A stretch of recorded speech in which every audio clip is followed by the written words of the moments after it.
जय भीम, नमो बुद्धाय सगळ्यांना।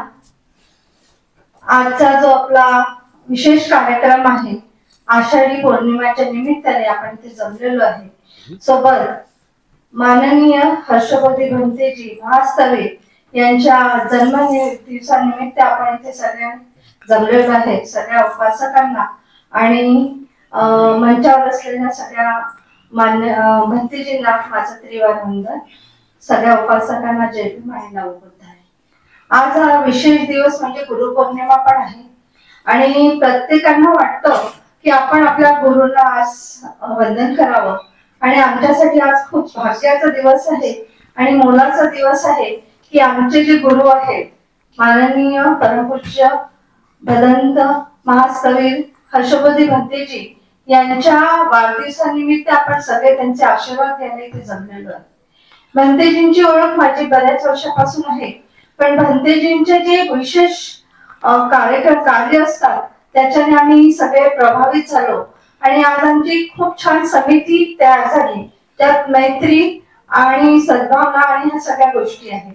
आज भंतेजींनी आमच्याकडनं जे जे पुण्यकर्म करून घेतले त्याला आम्ही कितीही त्याच्याबद्दल बोललो तरी कमीच आहे, कारण का भंतेजींनी आम्हाला एक नवीन मार्ग दाखवलाय की आपण केवळ परित्राण पाठ करून आणि दानापोती न राहता आपलं काही सामाजिक दायित्व आहे, पे बॅक टू सोसायटी, ह्या सगळ्या गोष्टी आपल्याला माहिती करायसाठी आणि माहिती झाल्या पाहिजे अशा आम्हाला नवीन नवीन कार्यक्रम दिले। आज आम्ही जवळपास 4 वर्षापासून सोबत असून ही समिती सातत्याने काम करते आहे। या समितीने संघयन केले 3 आणि आतापर्यंत कितीतरी लोकांनी या समितीला दान दिलं आणि या समितीच्या द्वारे काम केले। आज आम्ही विचार करतो की भारत प्रबुद्ध भारत बनावा आणि सगळीकडे ह्या कार्यक्रम आणि हे सगळे कार्यक्रम झाले पाहिजे, पण जर आपण विचार केला की भंतेजी जे आपले धर्म चालवतात त्यांच्याबद्दल आपल्याला विचार करणं खूप गरजेचं आहे। भीमसेनाने हा कार्यक्रम आयोजित केला, त्यांचे विशेष कौतुक। भीमसेनाने ही जी नवीन प्रबुद्ध भारत जी सुरू केलं त्याच्याबद्दलही माझ्या शुभकामना आहेत, कारण का हा जो विचार आहे की पंडित लोक आणि बाहेरच्या लोकांना जर अनुदान मिळत असेल सरकारकडनं तर आमचे भंतेजी आहे जे धम्म समोर घेतात त्यांना काम मिळू नये आणि हा जो कार्यक्रम सुरू केला ती खूप खूप महत्वाची गोष्ट आहे आणि असेच कार्यक्रम सुरू राहायला पाहिजे। पण महत्वाचा आणखी एक गोष्ट मुद्दा इथे मी मांडू इच्छिते की भंतेजींनी आम्हाला खूप छान मार्ग दाखवलाय आणि बाबासाहेबांचा जो संविधानाचा पुतळा आहे तो 365 दिवस तिथे आम्ही हार अर्पण करतो। त्या समितीला आज 3 वर्ष झालेले आहेत आणि सातत्याने हा कार्यक्रम करतो। भंतेजींना हा विचार येणं म्हणजे त्यांचे खूप महत्वाचं काम आहे।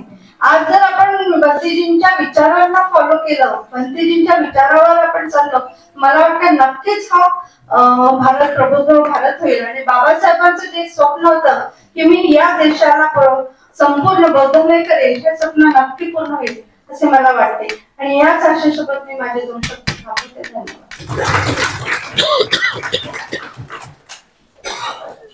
खूप खूप धन्यवाद। आपल्याकडे वेळ कमी आहे, सर्वांनी थोडं 2-2 मिनिटेच बोलावं। यानंतर माननीय प्रमिलाताई टेंबेकर यांना निवेदन करेल ते भंतेजी। अशा महान परिवर्तनवादी महामानवांना या ठिकाणी वंदन करतो। आजच्या या भंते हर्षवर्धी यांच्या जन्मदिवसाच्या निमित्तानं या ठिकाणी उपस्थित सन्माननीय आदरणीय भिक्षू संघ यांना त्रिवार वंदन। उपस्थित सर्व उपासक तथा उपासिकांना माझ्या सप्रेम नमो बुद्धाय, जय भीम। भगवान भंते हर्षवर्धी यांच्या वाढदिवसाच्या निमित्तानं त्यांना उदंड आयुष्य लाभो ही भगवान बुद्धाच्या चरणी प्रार्थना करतो आणि भंते हर्षवर्धींना विनंती आहे की महाबोधी महाविहार मुक्ती आंदोलनासाठी आदरणीय भंते विनाचार्य जे आतमध्ये आहेत त्यांची सुटका करण्यासाठी आपण अहोरात्र प्रयत्न करावा, त्यांना बाहेर काढावा, जेणेकरून महाबोधी महाविहार मुक्ती आंदोलन पुन्हा जलद गतीने या लढ्याला पूर्ण नेण्यासाठी आपली मदत होईल हीच अपेक्षा या ठिकाणी मी करतो। पुन्हा एकदा आपल्याला आपल्या जन्मदिवसाच्या निमित्तानं उदंड आयुष्य लाभो हीच भगवान बुद्धाच्या चरणी प्रार्थना करतो. धन्यवाद. नमो बुद्धाय. जय भीम.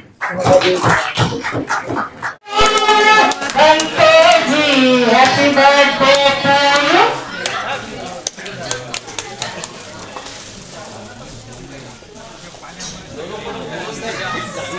Not